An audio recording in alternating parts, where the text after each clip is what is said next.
దయచేసి ఈ నియోజకవర్గంలోని విద్యావంతులైన మిత్రులందరికీ నేను ఒకటే విజ్ఞప్తి చేస్తా ఉన్నా మా పార్టీ తరఫున గత 4 పర్యాయాలు మీరు మాకు అవకాశం ఇచ్చారు. మా అభ్యర్థులు మా గెలిచిన శాసన మండలి సభ్యులు మీ తరఫున శాసన మండలిలో ప్రభుత్వాన్ని ప్రశ్నించారు. ప్రభుత్వాన్ని మీకు రావాల్సిన ప్రభుత్వం నుంచి మీకు రావాల్సిన మరి ఉద్యోగాలు కానీ ప్రభుత్వం నుంచి మీకు రావాల్సిన వసతులు కానీ వాటి విషయంలో చాలా నిబద్ధతతో పనిచేసింది బీఆర్ఎస్ పార్టీ ఎమ్మెల్సీలు. ఈసారి కూడా మీరు ఆలోచించవలసింది, దయచేసి విజ్ఞప్తి చేసేది మీకు, ఈ ప్రభుత్వం మీరు ఎట్లా మిమ్మల్ని వంచిందో కాంగ్రెస్ ప్రభుత్వం మీ కళ్ళ ముందే ఉంది. 5 నెలల్లో కళ్ళబొల్లి కబుర్లు చెప్పి ఎన్ని రకాల మోసం చేసిందో మీ కళ్ళ ముందే ఉంది. అదేవిధంగా 9.5 ఏళ్ల కేసీఆర్ గారి ప్రభుత్వంలో ఏ రకంగా విద్యా వ్యాప్తికి, ఏ రకంగా మౌలిక వసతుల కల్పనకు కేసీఆర్ గారి ప్రభుత్వం పనిచేసిందో కూడా మీ కళ్ళ ముందే ఉంది. ఈ 3 జిల్లాల్లో ఉదాహరణకి నల్గొండ జిల్లాని తీసుకుంటే, నల్గొండ జిల్లాలో బీఆర్ఎస్ ప్రభుత్వం ఏర్పడక ముందు ఒక్క మెడికల్ కాలేజ్ కూడా లేదు. కానీ బీఆర్ఎస్ ప్రభుత్వం వచ్చిన తర్వాత కేసీఆర్ గారి నాయకత్వంలో 3 మెడికల్ కాలేజీలు ఒక్క జిల్లాలోనే ఏర్పాటు చేసుకున్నాం. అదే మాదిరిగా కొత్త జిల్లాల ఏర్పాటు మాత్రమే కాకుండా ప్రతి జిల్లాలో విద్యా వ్యాప్తికి, విద్యావంతుల అభ్యున్నతికి చాలా చిత్తశుద్ధితో పనిచేసింది కేసీఆర్ ప్రభుత్వం. భారతదేశంలోనే అత్యధికంగా ఉద్యోగులకు, ఉపాధ్యాయులకు పే స్కేల్ ఇచ్చింది. 73% మరి ఆనాడు ఫిట్మెంట్ ఇచ్చింది బీఆర్ఎస్ ప్రభుత్వం. అదే మాదిరిగా 2 లక్షల ఉద్యోగ నియామకాలు.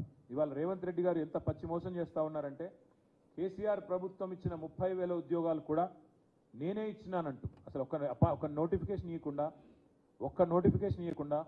ఒక్క పరీక్ష కూడా కండక్ట్ చేయకుండా 30,000 ఉద్యోగాలు నేనే ఇచ్చినానని ముఖ్యమంత్రి గారు బొంకుతుంటే, పచ్చి అబద్ధాలు చెప్తుంటే పత్రికల్లో, టీవీలలో నిజంగా నవ్వాలో ఏడవాలో తెలియని పరిస్థితి.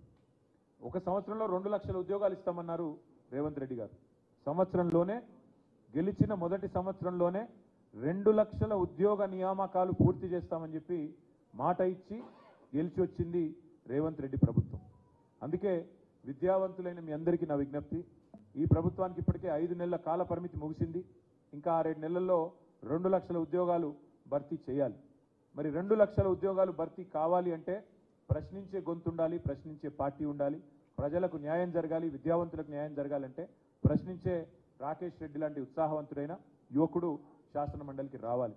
ఇవాళ కావాల్సింది అధికార స్వరాలు కాదు, కావాల్సింది ధిక్కార స్వరాలు, కావాల్సింది తప్పకుండా ప్రశ్నించే స్వరాలు, తప్పకుండా ప్రభుత్వాన్ని నిలదీసే స్వరాలు కావాలి. అందుకే శాసన మండలిలో ఒక యువకుడు, ఉత్సాహవంతుడు, డెఫినెట్గా మీ అందరికీ కూడా రేపటి రోజున మేలు చేయగలిగే విద్యావంతుల తరపున మరి ఒక బ్లాక్ మెయిలర్ని ఎన్నుకుంటే రేపటి రోజున జరిగేది ఏంటంటే, మళ్ళీ ఆయన ఎప్పటికప్పుడు పార్టీలు మార్చడమే కాకుండా ఎప్పటికప్పుడు మీడియాను అడ్డం పెట్టుకొని బ్లాక్మెయిల్ చేసే ఒక వ్యక్తి అవతల వైపు కాంగ్రెస్ పార్టీ నుంచి పోటీ చేస్తూ ఉన్నాడు. ఆయన ఎప్పుడు ఏ పార్టీలో ఉంటాడో తెలియదు, ఎప్పుడు ఎవరిని నిందిస్తాడో తెలియదు.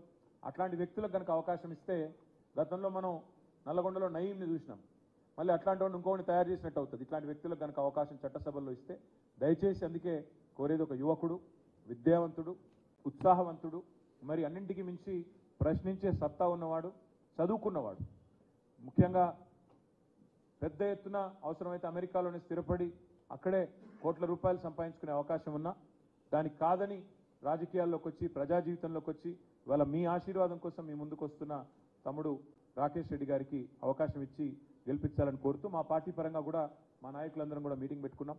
మరి రాబోయే 10 రోజులు, ఎందుకంటే 25 తారీఖు లాస్ట్ ప్రచారానికి, ఈ 10 రోజులు కూడా అందరం కూడా ఎక్కడి వాళ్ళం అక్కడ కష్టపడదామని నిర్ణయం తీసుకున్నాం. మా పార్టీ పరంగా పూర్తి ఎఫర్ట్ పెడతాం. తప్పకుండా తమ్ముడు రాకేష్ రెడ్డి గారిని 3 జిల్లాల విద్యావంతుల ఆశీస్సులతో గెలిపించుకుంటామని చెప్పి కూడా ఆశాభావంతో మీ అందరికీ కూడా ధన్యవాదాలు. మీలో కూడా ఓట్లున్న వాళ్ళు కూడా దయచేసి మాకే ఓటేయాలని చెప్పి కూడా హృదయపూర్వకంగా విజ్ఞప్తి. Thank you.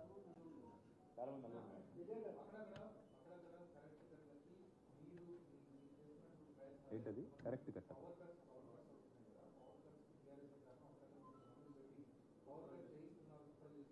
రేవంత్ రెడ్డి గారికి కేసీఆర్ గారికి తేడా ఏంటంటే, కేసీఆర్ గారు 10 ఏళ్ళు ప్రభుత్వాన్ని నడిపినా ఎన్నడూ ఒక పొల్లు మాట కూడా రాష్ట్ర ప్రభుత్వ ఉద్యోగుల గురించి మాట్లాడలేదు. ఎందుకంటే వారితో మాకున్నది పేగుబంధం. ఉద్యమంలో కలిసి పనిచేసిన వాళ్ళం. రాష్ట్ర ప్రభుత్వ ఉద్యోగులతో సకల జనుల సమ్మె చేసిన, పెన్ డౌన్ చేసిన, సింగరేణిలో స్తంభింపజేసిన, ఆర్టీసీ చక్రం తిరగకుండా ఆపిన ఉద్యోగులతో మా పార్టీకి ఉండేది పేగుబంధం.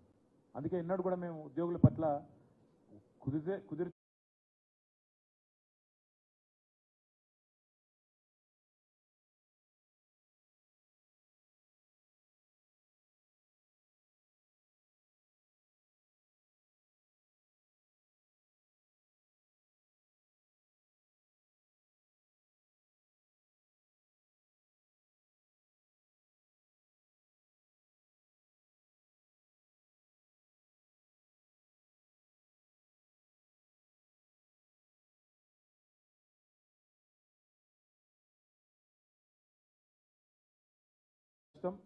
జెన్కో కానీ ట్రాన్స్కో కానీ డిస్కామ్లు కానీ అద్భుతంగా ఉంది కాబట్టే అక్కడి నుంచి ఇక్కడ దాకా వచ్చాం. అది గుర్తించకుండా కామన్ సెన్స్ లేకుండా ఇవాళ తన చేతగానితనాన్ని కప్పిపుచ్చుకోవడానికి 10 ఏళ్లు కేసీఆర్ గారి ప్రభుత్వంలో కరెంటు కోతలు లేకుండా బ్రహ్మాండంగా ఏ ఉద్యోగులు అయితే నిర్వహించారో ఇవాళ ఆ ఉద్యోగులను నిందిస్తూ చిల్లర రాజకీయానికి ముఖ్యమంత్రి ఏదైతే పాల్పడుతున్నాడో ఆయన ఆలోచించుకోవాలి. ఎందుకంటే ఆయన విజ్ఞతతో మాట్లాడాలి.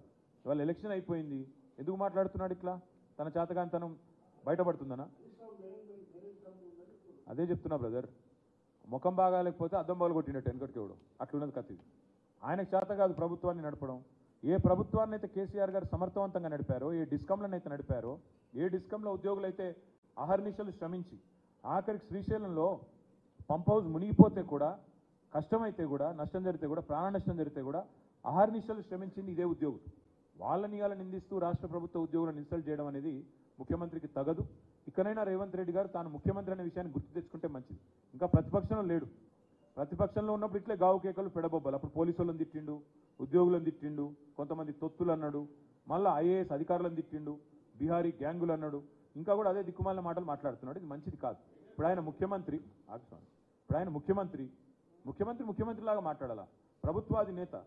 ప్రభుత్వాధినేత తన కింద పనిచేసే వాళ్ళు తానే నమ్మకపోతే, తన పరిధిలో పనిచేసే ప్రభుత్వ ఉద్యోగులను తానే నమ్మకపోతే, ప్రభుత్వ ఉద్యోగులను తాను గుర్తించకపోతే దారుణం. నిన్న నారాయణ ఖేడ్లో నేను చూస్తూ ఉంటాను. నిన్న నారాయణ ఖేడ్లో టీచర్ల మీద లాఠీ చార్జ్ చేస్తారండి.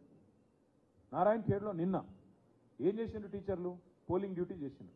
పోలింగ్ డ్యూటీ చేసినాక దానికి సరిపడా వేతనం మీద ఉంటుంది, ఆ వేతనం ఇవ్వాలా, అది ఇవ్వలేదు. ఇవ్వకపోగా అడిగితే వాళ్ళ మీద లాఠీ చార్జ్.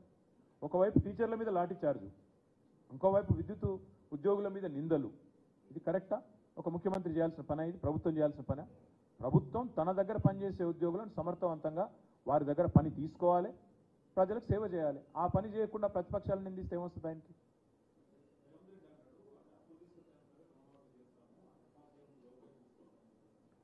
రేవంత్ రెడ్డి ప్రభుత్వం విద్యావంతులు ఇది కూడా వినాలా దయచేసి.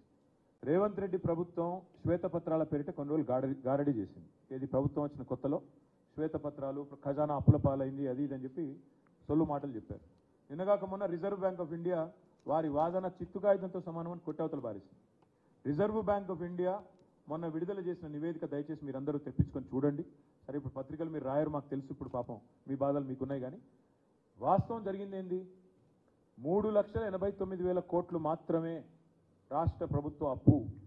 7 లక్షల కోట్లు అని కాంగ్రెస్ ప్రభుత్వం చేస్తున్న ప్రచారం చిల్లర ప్రచారం, దివాలా కోరు ప్రచారం అని చెప్పి రిజర్వ్ బ్యాంక్ ఆఫ్ ఇండియా నిన్నగాక మొన్న ఎండగట్టింది. దయచేసి తెప్పించుకొని చూడండి. రిజర్వ్ బ్యాంక్ ఆఫ్ ఇండియా చెప్తోంది 3,89,000 కోట్లు మాత్రమే అప్పు. కాంగ్రెస్ ప్రభుత్వం చేస్తున్న ప్రచారం 7 లక్షల కోట్ల అప్పు అనేది శుద్ధ తప్పు అనేది నెంబర్ 1 పాయింట్. రెండో పాయింట్ ఏంటంటే, అప్పు చేయడమే తప్పు అన్నట్టు నిన్నటిదాకా సన్నాయి నొక్కులు నొక్కిన కాంగ్రెస్ సన్నాసులు మరి మీరెందుకు అప్పు చేస్తున్నారండి?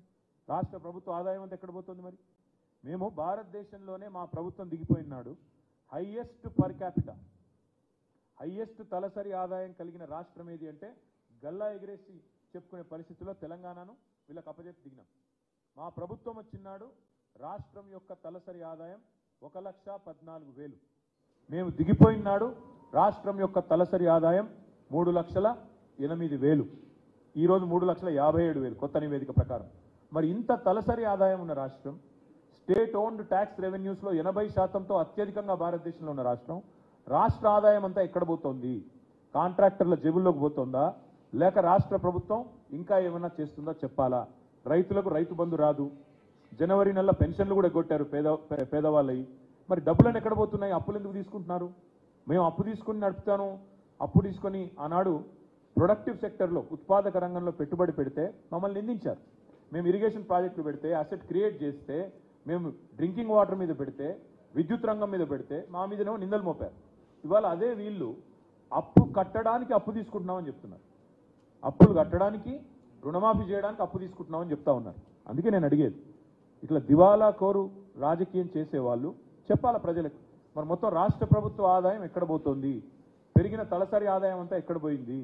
కేసీఆర్ గారు బ్రహ్మాండంగా మీకోసం అప్పు చేసినా ఉత్పాదక రంగంలో పెట్టి తలసరి ఆదాయాన్ని పెంచి భారతదేశంలో అగ్రగామిగా నిలబెట్టిన రాష్ట్రం తెలంగాణ.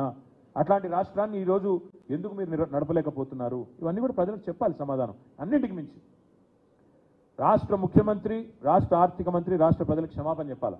నిన్నటిదాకా 7 లక్షల కోట్ల అప్పు అని తప్పుడు కూతలు కూసిన కాంగ్రెస్ నాయకులు సమాధానం చెప్పాలా, క్షమాపణ చెప్పాలా. రిజర్వ్ బ్యాంక్ ఆఫ్ ఇండియా చెప్తా ఉంది, రాష్ట్ర ప్రభుత్వం యొక్క అప్పు కేవలం 3,89,000 కోట్లు మాత్రమే. 7 లక్షల కోట్లు అని కారు కూతలు కూసిన కాంగ్రెస్ నాయకులు ఎవరైతే ఉన్నారో వాళ్ళు రాష్ట్ర ప్రజలకు క్షమాపణ చెప్పాలి. శ్వేతపత్రాల్లో పచ్చి అబద్ధాలు చెప్పినందుకు క్షమాపణ చెప్పాలి. Thank you.